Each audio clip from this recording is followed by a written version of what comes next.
The noose had already been placed around her throat when the mob began shouting for her execution. Standing upon that hastily built scaffold with her arms tied behind her, Ayanna gazed down at numerous faces contorted with malice glaring up at her. The crowd desired to witness an Apache woman's death. Her guilt or innocence meant nothing to them.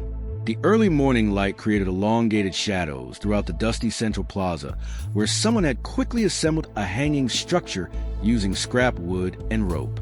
Ayanna's black eyes surveyed the angry mob beneath her, adults and children alike. Youngsters who belonged in classrooms had all assembled to observe what they termed justice. Yet true justice was absent here. Only terror and ignorance masqueraded as moral righteousness. Standing next to the scaffold, Sheriff Brennan kept his palm nervously positioned on his weapon belt. His gaze kept shifting between Ayanna and the crowd, perspiration forming on his brow despite the crisp morning temperature. The sheriff was clearly weak-willed. She recognized it in his shaking hands and his refusal to meet her eyes. Though he understood this was immoral, he lacked the courage to prevent it. "Execute her immediately!" A voice bellowed from the crowd's rear. Additional voices responded, forming a bloodthirsty chorus that reverberated off the wooden structures encircling the plaza. Closing her eyes, Ayanna recalled her grandmother's wisdom. That bravery wasn't fear's absence, but rather its conquest. A woman positioned near the front, her expression twisted with loathing, grabbed a rock and launched it at the platform. The stone connected with Ayanna's shoulder, causing sharp pain to shoot down her arm. The mob celebrated, as though they had witnessed heroism rather than cowardice. Additional stones were thrown, yet Ayanna compelled herself to remain upright, denying the pleasure of watching her collapse. "You have my husband's blood on your hands," the woman shrieked, tears flowing down her face. "You and your barbaric tribe murdered him without mercy." Ayanna wished to share the reality, that she had been 50 miles distant when the assault occurred, caring for her ailing cousin in the mountains. But they would not listen. They had already determined her guilt upon seeing her Apache ancestry. To them, every Apache was identical, all accountable for any crime committed by any member of her people. Sheriff Brennan cleared his throat and unfolded a document with trembling hands. "Ayanna, the Apache Nation," he started, his voice barely heard over the crowd's murmuring. "You face charges of homicide, robbery, and conspiracy against this territory's citizens." Every accusation was false. However, as Ayanna observed the sea of hostile expressions, she understood that truth had perished long before her arrival at the scaffold. These people required someone to blame for their terror, their casualties, their failure to comprehend a world where different peoples attempted to coexist on the same land. A man emerged from the crowd, his face bearing what appeared to be a knife scar. "That Apache sorceress likely cursed our water sources as well," he spat. "Since they began attacking our settlements, nothing has gone right in this community." Yet Ayanna had attacked nothing. She had been seeking employment to earn sufficient funds for her fevered cousin's medicine. She had mistakenly entered this town alone, believing these people might show compassion to a woman traveling without warriors. Instead, they saw opportunity, someone to punish for unsolved crimes. The noose pressed heavily against her neck as Sheriff Brennan moved toward the lever controlling the trapdoor beneath her feet. His trembling had intensified to the point where she questioned whether he could operate it when required. She almost pitied him. Almost. Then she detected approaching hoofbeats from the town's edge, and something in their rhythm caused several crowd members to turn toward the sound. The rider materialized from the dust cloud like an apparition from a fever dream. His mount was enormous, midnight black, and the man seated tall in the saddle possessed the kind of authority that silenced conversations mid-sentence. Caleb Thornfield had arrived, and even from a distance, Ayanna could observe how the crowd's energy transformed. What is the purpose of this gathering? Caleb's voice pierced the morning air as he dismounted, his boots striking the ground with intent. He stood tall and broad-shouldered, with weathered hands that spoke of years managing cattle and land. However, his eyes captured Ayanna's attention. They contained a hardness suggesting he had witnessed sufficient injustice to recognize it when confronted. Sheriff Brennan stepped forward, relief washing over his features like a drowning man receiving a lifeline. "Mr. Thornfield, sir, we are simply executing justice for the Henders family." This Apache woman bears responsibility for Tom Hendricks' death. Caleb's gaze moved deliberately from the sheriff to Ayanna, then back to the crowd. His expression remained inscrutable, but his posture suggested calculation, assessment, decision-making. What proof do you possess against her? The question lingered in the air like gun smoke. Several crowd members shifted uncomfortably, exchanging glances as though hoping another would provide a sensible answer. The scarred man who had spoken earlier stepped forward, expanding his chest. "Proof," he sneered. "She's Apache, isn't she? That constitutes all the evidence we require. Her people murdered Tom Hendricks and took his horses. She's likely here gathering intelligence for their next attack." Caleb directed his complete attention to the man, and Ayanna watched the scarred face pale under that steady stare. "So your evidence is her ancestry, Marshall Creek? That represents justice in this community now." Marshall Creek's hands formed fists at his sides. "Are you defending savages now, Thornfield? Perhaps all that isolation on your ranch has made you sympathetic toward their kind." The insult found its target, but not as Creek intended. Rather than retreating, Caleb stepped closer, and suddenly the space between them felt charged with danger. "Be careful, Creek. I've buried superior men than you for lesser comments." Ayanna felt her heart pounding against her ribs as she observed the confrontation develop. This stranger, this Caleb Thornfield, was risking his reputation, possibly his life, to question what this mob called justice. But why? She had never encountered him before. She had no claim to protection or loyalty. Sheriff Brennan raised his hands, attempting to reduce the tension. "Now, gentlemen, let's maintain civility. Mr. Thornfield, I understand your concerns, but this town's people have spoken. They demand justice for what happened to the Hendricks family." "Justice?" Caleb's laughter was cold, sharp as a blade. "You call this justice? Executing a woman based solely on fear and prejudice." The crowd began murmuring, some voices rising angrily. A woman from the back shouted, "She belongs to those who murdered our people." Others joined, their voices merging into a chorus of accusation and hatred. But Caleb wasn't finished. He looked up at Ayanna, and for the first time since the noose was placed around her neck, she saw something she had nearly forgotten existed: compassion in a white man's gaze. "Has anyone bothered asking her whereabouts when Hendricks was killed?" Caleb called out, his voice carrying over crowd's noise. "Or shall we simply murder a woman because it's more convenient than locating the actual killers?" That's when Marshall Creek made his first serious error. He reached for his weapon. Caleb's hand moved with lightning speed, his Colt clearing its holster before Creek's fingers even contacted his grip. The metallic sound of the hammer being cocked echoed across the suddenly silent town, square like a death sentence awaiting execution. "I wouldn't advise it," Caleb said quietly, his voice carrying the kind of calm that made intelligent men very nervous. Creek's hand froze midway to his weapon, sweat now visible on his scarred forehead. "Unless you're quicker than me, Marshal, and I'm wagering you're not." The crowd had become completely silent, the kind of quiet that settles over a place when violence hangs in the air like smoke. Ayanna watched from the platform, her heart racing as she realized the stranger was prepared to kill to defend her. But why? What could she possibly represent to a man she'd never met? Sheriff Brennan's voice cracked as he attempted to regain control. "Now, hold on, both of you. There's no need for gunplay here. We're civilized people." Civilized. Caleb kept his gun aimed at Creek while his eyes swept the crowd. Civilized people don't execute women without evidence. They don't gather like scavengers to watch someone die for the crime of being born different.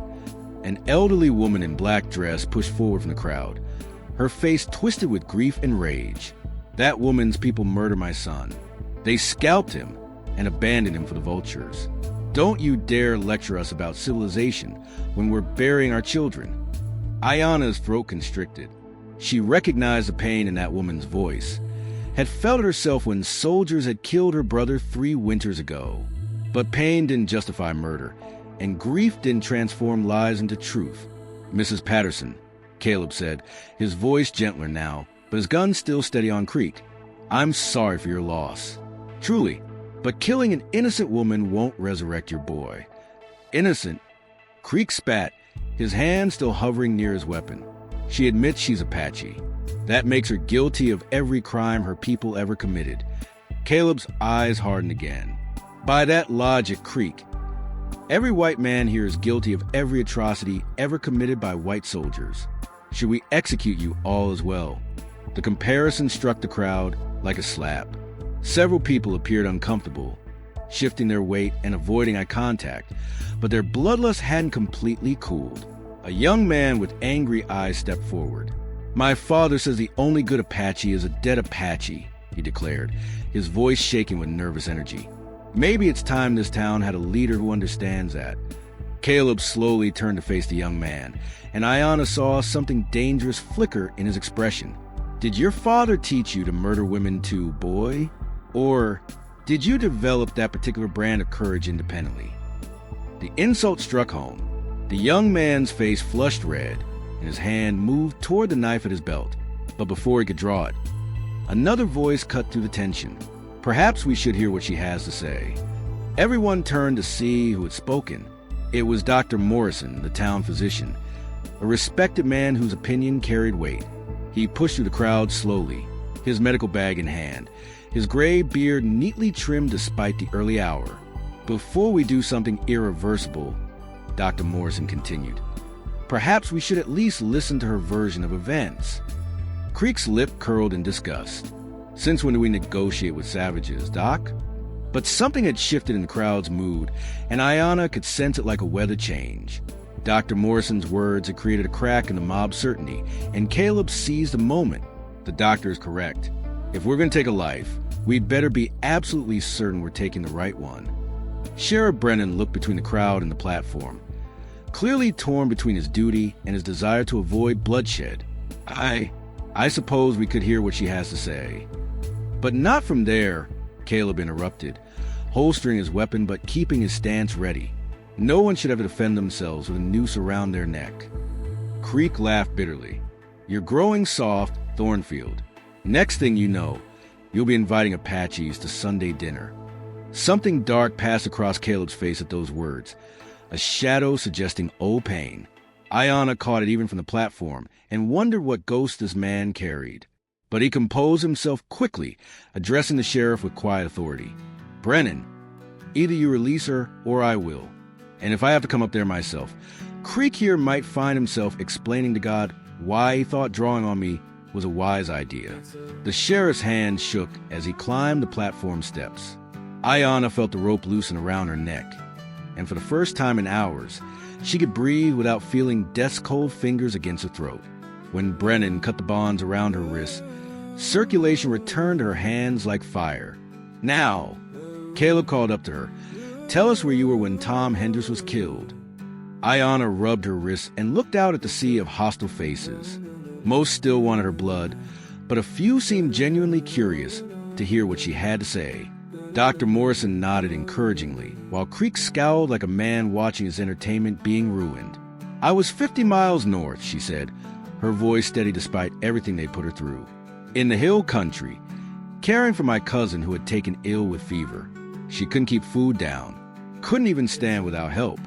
"Convenient story," Creek sneered. "Got any witnesses to back that up?" "Oh, wait, I forgot. Apaches don't exactly keep written records." But Dr. Morrison stepped forward, his expression thoughtful. "What kind of fever? What were the symptoms?" Ayanna looked down at him, surprised by the genuine interest in his voice. "She burned hot for 3 days and nights, couldn't hold water down. Her skin turned yellow like autumn leaves." The doctor's eyebrows rose. "Did you treat her with willow bark tea and cool compresses?" "Yes," Ayanna replied. "And ground echinacea root mixed with honey when we could find it." Dr. Morrison nodded slowly. "Those are the correct treatments for what sounds like yellow fever. Most people around here wouldn't know that combination." He turned to address the crowd. "She knows medicine. Real medicine, not superstition." But Creek wasn't convinced. "So she knows some folk remedies. That doesn't prove she wasn't raiding settlements." Caleb stepped closer to the platform. "What's your cousin's name? Where exactly were you caring for her?" "Her name is Singing Bird." We were camped near Eagle's Nest Rock by the stream that runs clear even in drought years. Ayana's voice carried the ring of truth, each detail specific and immediate. An uncomfortable murmur went through the crowd. Several people exchanged glances, and Ayana sensed their certainty beginning to waver. But she also knew that doubt could be dangerous too. People who'd worked themselves up for a lynching didn't like having their bloodlust frustrated. That's when a new voice spoke up from the back of the crowd. She's telling the truth about Eagle's Nest Rock. Everyone turned to see a grizzled prospector pushing through the crowd, his clothes dusty from the trail. Name's Jonas Fletcher. I was working claims up that way last week. Saw an Apache woman tending to a sick girl by that very stream. Figured it was none of my business as long as they didn't bother me.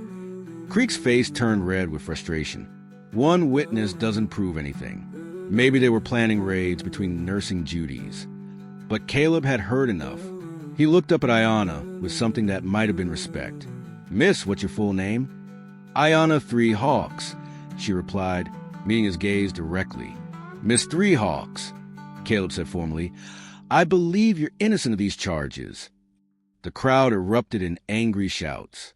But underneath their fury, Ayana heard something else. The sound of doubt creeping in like water through a cracked dam. The crowd's anger reached a boiling point as Creek raised his voice above the chaos. So, what if she wasn't there that exact day? Her people still killed Tom Hendris. Apache blood runs in her veins, and that makes her guilty of every raid, every murder, every scalping her kind ever did. His words struck a chord with many in the crowd. Heads nodded, fists clenched, and the hunger for violence began to rebuild like a rekindled fire.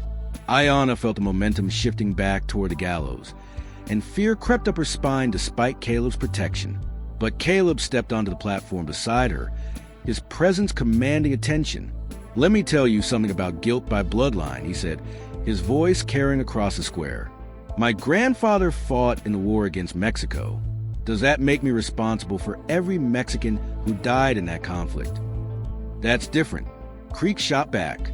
"We're civilized people. We don't scalp children and burn homesteads." "Don't we?" Caleb's question hit like a thunderbolt. "What about the Apache children killed at Sand Creek? What about the villages burned by our cavalry?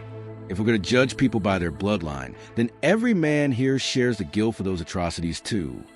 The comparison made several people in the crowd shift uncomfortably. Mrs. Patterson, the grieving mother who'd spoken earlier, looked troubled by Caleb's words. But Creek sensed his support slipping and played his strongest card. "You're defending her awful hard for someone who just met her," Creek said with a sly grin. "Makes a man wonder if maybe you got other reasons for wanting to keep this Apache woman alive." The insinuation hung in the air like poison. Ayana felt the crowd's mood turn ugly again as they latched onto Creek's implication. Whispers started, crude suggestions about Caleb's motives for protecting an Apache woman. Caleb's face went stone cold. "Careful, Creek. You're walking on dangerous ground." "Am I?"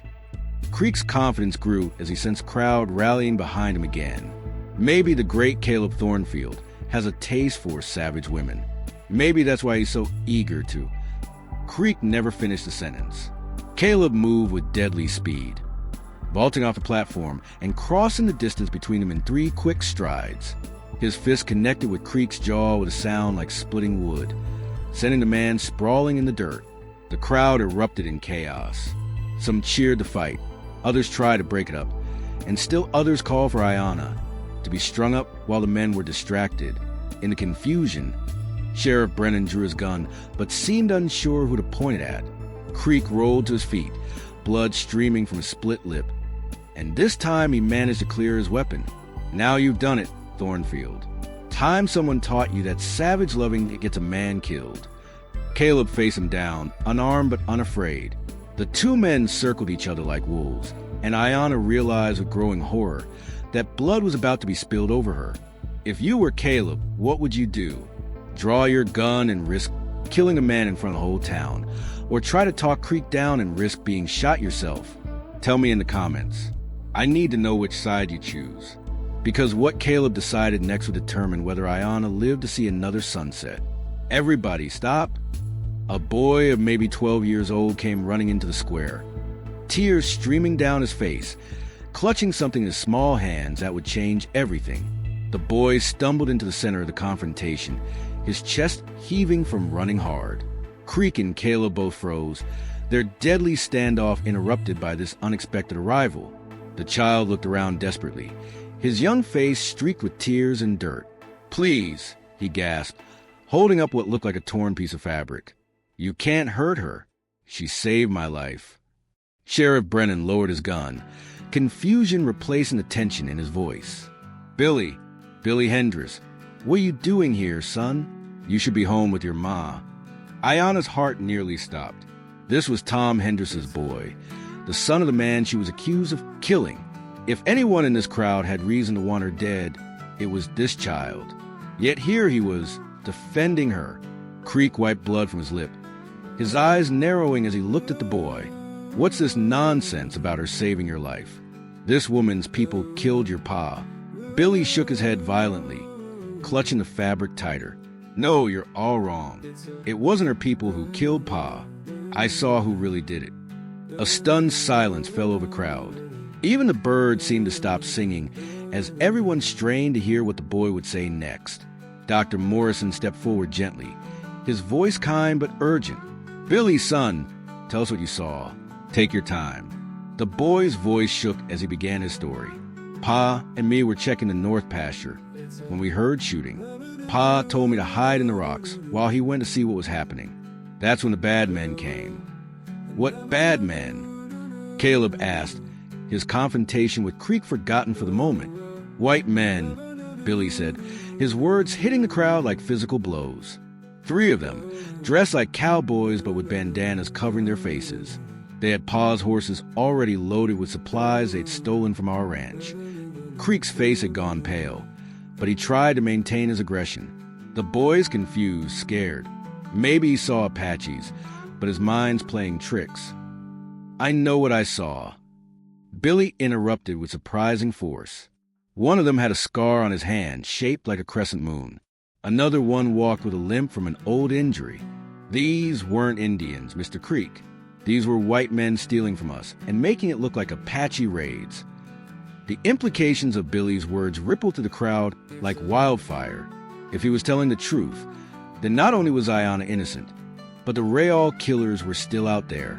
Worse, they were deliberately framing the Apache for their crimes. Mrs. Patterson pushed forward, her face a mixture of hope and anguish. "Billy, are you certain? You're absolutely sure it wasn't Indians who killed your father?" "Yes, ma'am," Billy said, then held up the torn fabric. "This piece came from one of their shirts when Pa fought back. It's blue cotton with white stitching. I never saw any Apache wear cloth like this." Dr. Morrison examined the fabric, nodding slowly. "This is definitely from a white man's shirt. Good quality cotton, machine-stitched. Not something you'd find in an Apache camp." But Creek wasn't ready to give up his narrative. Even if that's true, it doesn't prove she's innocent. Could be her people working with white outlaws. Happens all the time. Savages team up with criminals to raid honest folks. Caleb stepped closer to Creek, his patience finally exhausted. "You're reaching, Creek. Face the truth. You were about to lynch an innocent woman." "Innocent?" Creek spat. "She's still Apache. Still one of them that's been raiding our territory. Even if she didn't kill Hendricks, she's guilty of something." That's when Billy did something that surprised everyone. The 12-year-old boy walked directly to the platform where Ayanna stood and looked up at her with eyes that held more wisdom than a child should possess. "Miss," he said quietly, "I'm sorry for what these people tried to do to you. My pa always taught me that a man's judged by his actions, not his blood. He would have been ashamed to see you treated this way." Ayanna felt tears sting her eyes for the first time since this ordeal began. This boy, who had every reason to hate her, was showing more humanity than the entire mob combined. But Creek's voice cut through the moment like a knife. "This changes nothing. Even if she didn't kill Hendricks, she's still Apache, still dangerous, still needs a hang." That's when Jonas Fletcher, the prospector, spoke up with information that would shatter everyone's assumptions about the recent raids. Jonas Fletcher stepped forward, his weathered face grim with purpose. Speaking of those raids, I got something to say that might interest folks. He reached into his coat and pulled out a small leather pouch. Found this near my claim last week. Same day I saw Miss Three Hawks tending her sick cousin. He opened the pouch and poured several items into his palm. A silver watch, a wedding ring, and a distinctive brass button. The crowd pressed closer to see, and Mrs. Patterson gasped when she recognized the watch. That's Tom's watch, the one his father gave him before he died. Jonas nodded solemnly. Found it in a camp about 2 miles from where Miss Three Hawks was nursing her cousin. But here's the interesting part. This camp belonged to white men. I could tell by the boot prints, the way they arranged their gear, even the type of coffee ground they left behind. Creek's face had gone from pale to ashen, but he wasn't finished fighting. So what? Maybe some whites found the watch after the Apaches dropped it. Maybe, Jonas said, then reached into his other pocket. Except I also found this. He held up a piece of paper, creased and dirty, but still readable. Looks like a list of homesteads to hit next, written in English in a white man's hand. Sheriff Brennan took the paper with shaking fingers and read aloud. Johnson Ranch, Friday. Miller Farm, Saturday. Hendricks Place, Sunday. His voice cracked as he looked up. Tom was killed on Sunday. The implications hit the crowd like a landslide. Not only had they been wrong about Ayanna, but there was an organized group of white outlaws systematically raiding homesteads and letting the Apache take the blame. The silence stretched long and uncomfortable as people began to realize what they'd almost done. Dr. Morrison cleared his throat. Miss Three Hawks, I believe I speak for many here when I say we owe you a profound apology. But Creek wasn't ready to admit defeat. His face twisted with desperate rage as he saw his narrative crumbling. This is all lies, planted evidence. You're all being fooled by Apache trickery. Enough, Creek, Caleb said, his voice carrying final authority. Face the truth. You were wrong. That's when Creek made his final, fatal mistake. With a snarl of rage, he raised his gun toward Ayanna, determined to finish what the mob had started, even if he had to do it alone. If nobody else has the guts to kill this savage, I will. Caleb's Colt cleared leather with lightning speed, the shot echoing across the town square like thunder. Creek's gun flew from his hand as the bullet shattered his wrist, sending him screaming to his knees in the dirt. Next man who threatens Miss Three Hawks will get worse than a broken wrist, Caleb announced, his smoking gun still in his hand. The crowd backed away, finally understanding that their bloodlust had consequences. Billy Hendricks stepped closer to Ayanna, his young voice carrying across the now silent square. Miss, I'm sorry about what they did to you. My pa would have been ashamed of this whole town today. Ayanna looked down at the boy, then at Caleb, then at the faces of people who minutes earlier had been screaming for her death. Some looked ashamed now, others confused, but the hatred had finally burned out of their eyes. Sheriff Brennan holstered his weapon and approached the platform. Miss Three Hawks, on behalf of this town, I apologize. You're free to go. But as Ayanna stepped down from the platform, she realized her ordeal had revealed something darker than simple prejudice. There were organized criminals using racial hatred as cover for their crimes. And until they were caught, both Apache and white settlers would continue to suffer. Caleb seemed to read her thoughts. Those outlaws are still out there, still killing people and letting your people take the blame. Ayanna met his gaze directly. Then we need to stop them.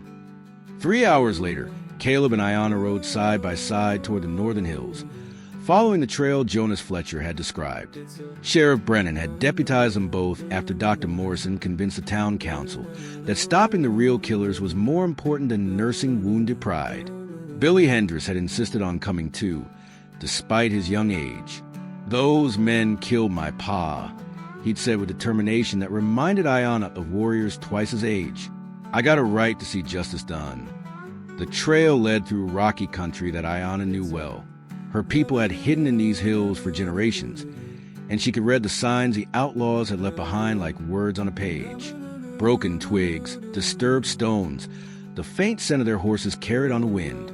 3 men, she said quietly, studying hoof prints in a patch of soft earth.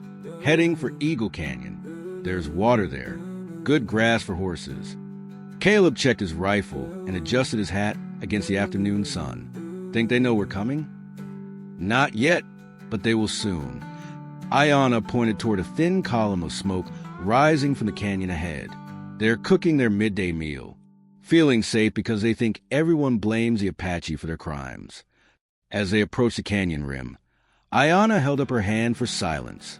Below them, she could see the outlaws' camp. 3 men lounging around a small fire, their stolen goods piled nearby. One had a distinctive crescent-shaped scar on his hand, exactly as Billy had described. "That's them," Billy whispered, his young voice tight with recognition and pain. Caleb studied the camp with a tactician's eye. 2 ways down into that canyon. We take them from both sides. They got nowhere to run.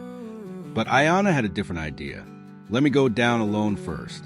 They'll think I'm just a lost Apache woman. When I get close enough." "Too dangerous," Caleb said immediately.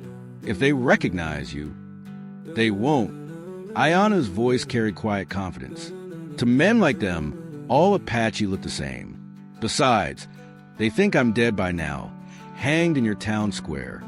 20 minutes later, Ayana walked her horse slowly down the canyon trail, playing the part of a weary traveler seeking water. The outlaws looked up as she approached, their hands moving instinctively toward their weapons. "Well, well," the Scar Man called out. "What have we here? Little Apache girl lost." Ayana kept her expression neutral, speaking in broken English. "Water for horse, please." The men relaxed, seeing only what they expected, a harmless Apache woman who posed no threat. They didn't notice Caleb and Billy positioning themselves on the canyon rim above. "Sure, honey," the scarred man said with a cruel grin. "But first, maybe you can tell us about your people's camps. We're always interested in Apache activities." That's when Ayana dropped the act. Her voice turned cold as winter wind. "The only thing I'll tell you is that Tom Henderson's murder ends today. The outlaws went for their guns, but Ayana was already moving. Her knife flashed in the sunlight, striking the scarred man's gun hand before he could clear leather. Caleb's rifle cracked from above, and the second outlaw spun and fell.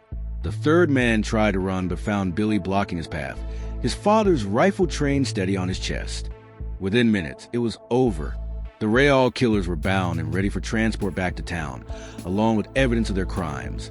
Stolen goods from a dozen homesteads, all blamed on Apache raids. As they prepared to leave, Billy approached Ayana with something in his hands. It was his father's watch, the one Jonas had found in the outlaws' camp. "Miss 3 Hawks," the boy said formally.